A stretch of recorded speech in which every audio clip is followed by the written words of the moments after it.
അക്കുച്ചേട്ടാ,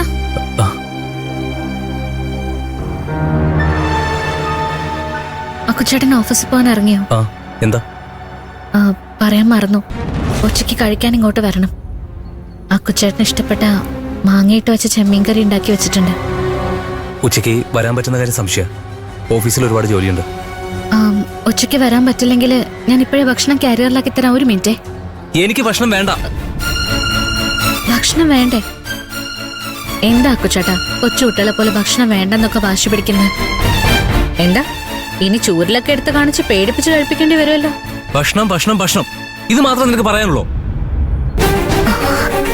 അക്കുച്ചേട്ടാ അതൊക്കെ ബാലമാമൻ കേൾക്കും. കേക്കട്ടെ, കേട്ടിട്ട് എന്നെ വഴക്ക് പറയട്ടെ. നിന്റെ ആഗ്രഹം അത് തന്നെയല്ലേ? അക്കുച്ചേട്ടാ എന്തേ പറയുന്നേ? നീ ഈ കാണിക്കുന്ന സ്നേഹം ഞാൻ തിരിച്ച് നിന്നോട് കാണിക്കുന്നില്ലെന്നാ അച്ഛന്റെ പരാതി. അതുകൊണ്ടാ അച്ഛനോട് ദേഷ്യപ്പെടുന്നത്. നീ എപ്പോഴും കഴിച്ചോ കഴിച്ചോ എന്ന് ചോദിച്ചുകൊണ്ടിരിക്കുമ്പോ എനിക്ക് തിരിച്ച് നിന്നോട് അങ്ങനെ ചോദിക്കാൻ പറ്റുന്നില്ല. എനിക്ക് അങ്ങനെ ചോദിക്കാൻ തോന്നുന്നില്ല. അതൊരു തെറ്റാണോ? എനിക്ക് വിശക്കുമ്പോ ഞാൻ കഴിച്ചോളാം, നിനക്ക് വിശക്കുമ്പോ നീ കഴിച്ചോ. എപ്പോഴും കഴിച്ചോ കഴിച്ചോ എന്ന് ചോദിച്ചുകൊണ്ടിരിക്കണ്ട. അത് കേൾക്കുമ്പോഴാ അച്ഛന്റെ മനസ്സ് വേദനിച്ചോണ്ടിരിക്കുന്നത്. അച്ഛന്റെ മനസ്സ് വേദനിപ്പിക്കരുതെന്ന് നീയല്ലേ പറഞ്ഞത്? എന്നിട്ട് നീ തന്നെ ഇപ്പോ അച്ഛന്റെ മനസ്സ് വേദനിപ്പിക്കും. എനിക്ക് ഭക്ഷണം വേണ്ടെന്ന് പറഞ്ഞാൽ അത്രയേ ഉള്ളൂ. വിട്ടേക്ക്.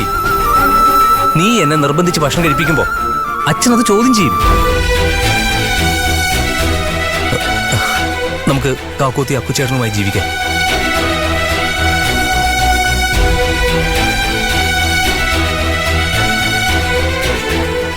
പക്ഷേ അച്ഛന്റെ മുന്നിൽ നമ്മൾ ഭാര്യ ഭർത്താക്കന്മാരാ.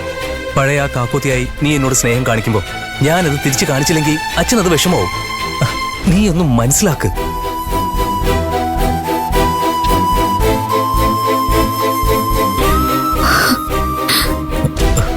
ഞാൻ പോവാ.